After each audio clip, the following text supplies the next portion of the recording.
Hey, everybody, and welcome to another deep dive. Today, we're going to get into something you might not expect, hip rotation. Really interesting topic. Yeah. And we're going to uncover how this often overlooked movement can really impact everything from just, walking around to athletic performance. Yeah, that's true. And to guide us on this journey, we're going to be looking at this article from Revo Physiotherapy and Sports Performance. Great source. It focuses on how understanding hip rotation can really benefit cyclists. But we'll branch out from there and kind of see how it can apply to just about everything. Sounds good.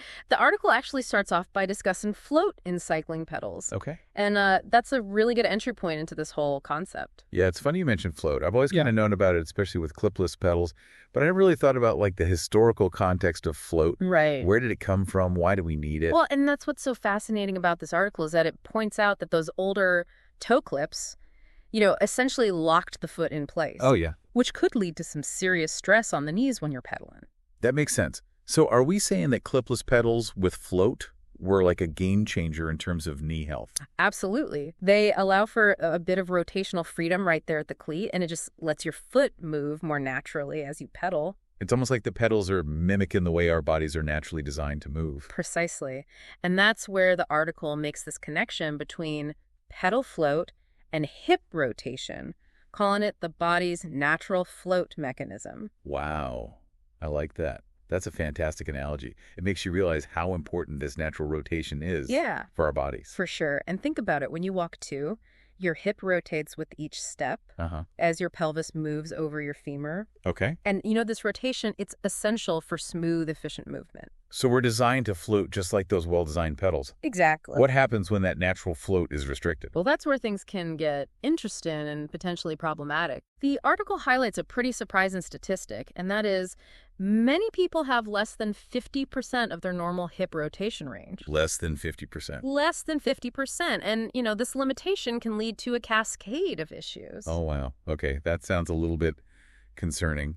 What kind of issues are we talking about here? Well, imagine you're a runner. Okay. If you have limited internal hip rotation, your glute muscles might not activate as effectively. The glutes, those are pretty important for runners, right? Absolutely. They're key for stabilizing the pelvis and controlling leg movement. Right. So if they're not firing correctly, because of this restricted hip rotation, you could end up with knee pain or even ligament injuries. Wow. So it's not just about feeling stiff. It can actually have some long-term consequences. Exactly. And this principle applies to other activities too. Okay, so that brings us back to cycling.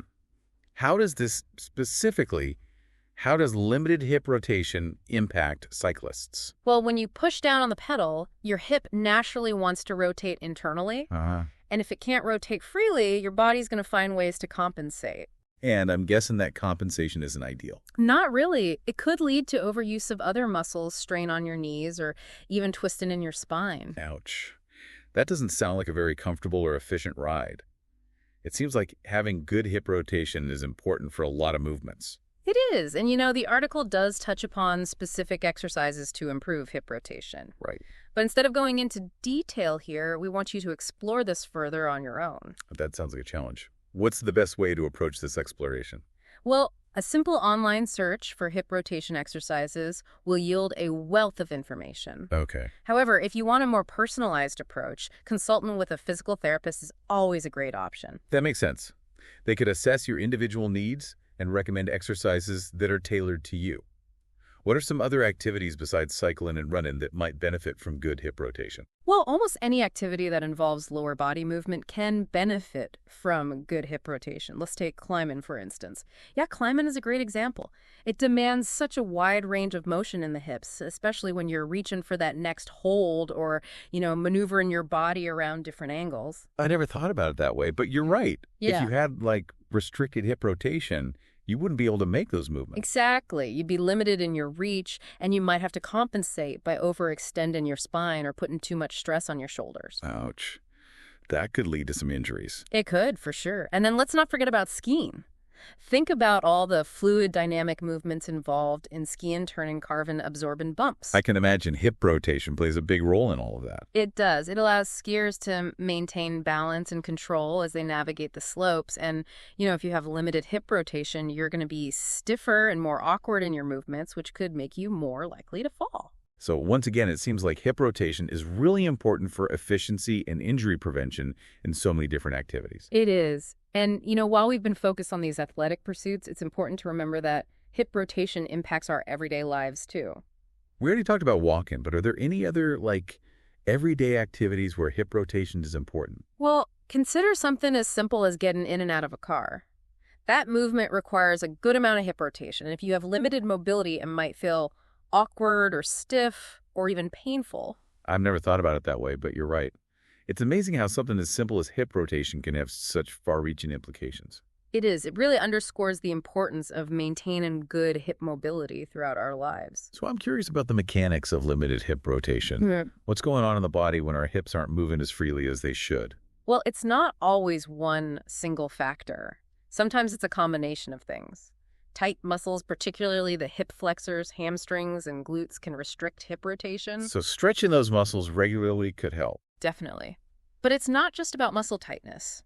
Joint structure also plays a role. Some people might have anatomical variations in their hip joints that limit their range of motion. I see. And I'm guessing age can also be a factor. It can be. As we age, our tissues naturally lose some of their elasticity, which can lead to decreased flexibility and mobility. But that doesn't mean we're destined for stiff hips. Regular movement and stretching can help maintain a good range of motion even as we get older. That's good to know. It sounds like there are things we can do to counteract that natural again process. Now, earlier you mentioned that limited hip rotation can cause other parts of the body to compensate. Right, it's like a chain reaction. If the hips aren't moving efficiently, other areas have to pick up the slack. Which are some common examples of that? Well, if you have limited internal hip rotation, your lower back might start to over-rotate to compensate, and over time, this can lead to back pain and stiffness. And what about the knees? We've already talked about how restricted hip rotation can put stress on the knees. Exactly.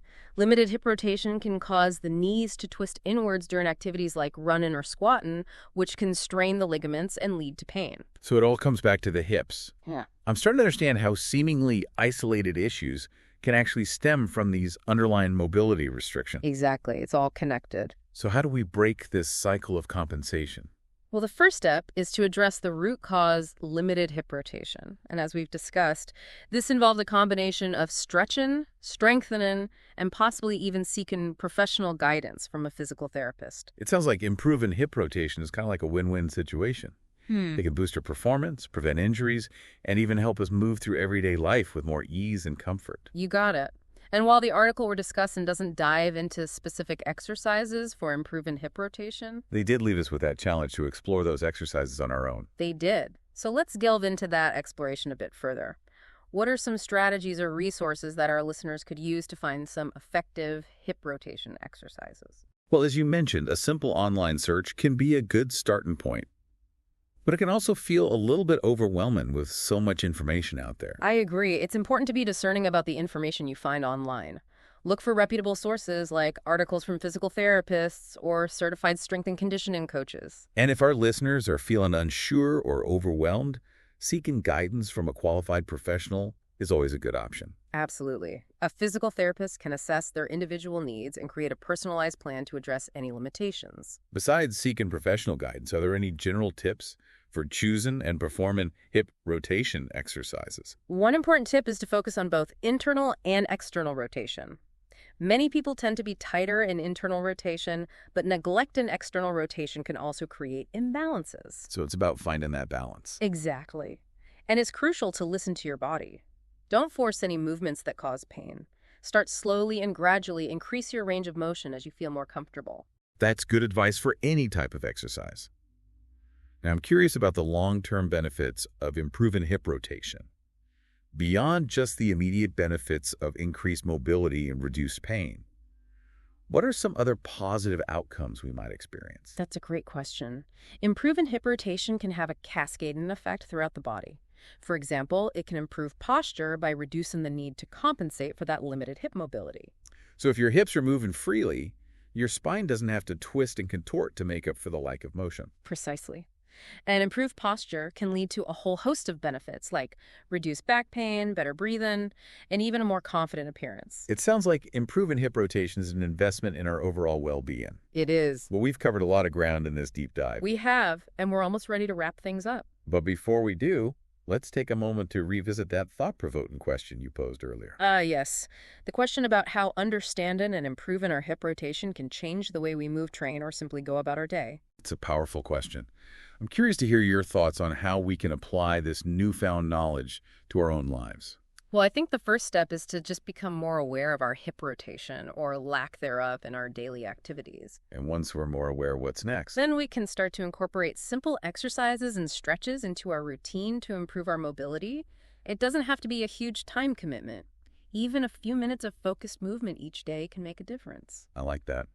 It's about making small, sustainable changes that can have a big impact over time. Exactly. And I think the most important thing is to approach this exploration with a sense of curiosity and playfulness. That's a great reminder. It's not about striving for perfection. It's about embracing the journey of learning and discovering what works best for our bodies. Precisely. And with that in mind, let's transition to our final part, where we'll summarize the key takeaways from this deep dive and leave our listener with some parting thoughts. Welcome back. It's amazing how just talking about hip rotation makes me so much more aware of my hips. Yeah, it really does change your perspective, doesn't it? Totally. Like we've unlocked some secret code to moving better. I love that. So before we wrap up this exploration of hip rotation, let's just recap some of the key takeaways for our listener. Okay, so first and foremost, we learned that hip rotation is like the body's natural float mechanism. It allows for smooth, efficient movement in all kinds of activities. Exactly. And on the flip side, we learned that if you have limited hip rotation, that can actually lead to all sorts of problems. Yeah, like pain and injuries. Right, because your body starts compensating in other areas. And that brings us to another important takeaway, which is that improving hip rotation can have huge benefits. For sure. Not just in athletic performance, but also in everyday life. It's not just about running faster or cycling further. It's about moving through life with more ease, comfort, and resilience. I like that. And we also talked about different ways to improve hip rotation, like stretching, strengthening, and even seeing a physical therapist. Right. The key is to find what works best for you and stick with it. Consistency is key. Absolutely. Now, before we say goodbye, I want to leave our listeners with one final thought to ponder. Ooh, I love a good parting thought. So we've been talking about the physical implications of hip rotation, but I actually think there's also kind of a metaphorical element to all of this. Oh, interesting. Tell me more. Imagine hip rotation as a representation of our ability to adapt, to kind of go with the flow of life's challenges. So if you have restricted hip rotation, that could be like being rigid and resistant to change. Exactly. Whereas good hip rotation could symbolize fluidity, adaptability, a willingness to embrace new experiences and navigate those unexpected twists and turns. It's like our physical well-being is connected to our mental and emotional states. It is. So as you continue to explore and improve your hip rotation, I encourage you to think about that metaphorical dimension too. How can we cultivate more fluidity and adaptability, not just in our bodies, but in our lives as well? It's a great question to ask yourself. Well, this has been a really insightful deep dive. I feel like I've learned so much. It's been my pleasure. And to our listener, thank you so much for joining us on this journey. We hope you've learned something new and that you're feeling inspired to move with more freedom and awareness. And maybe even a little bit of metaphorical fluidity. Until next time, keep exploring, keep learning, and keep those hips moving. That's it for today.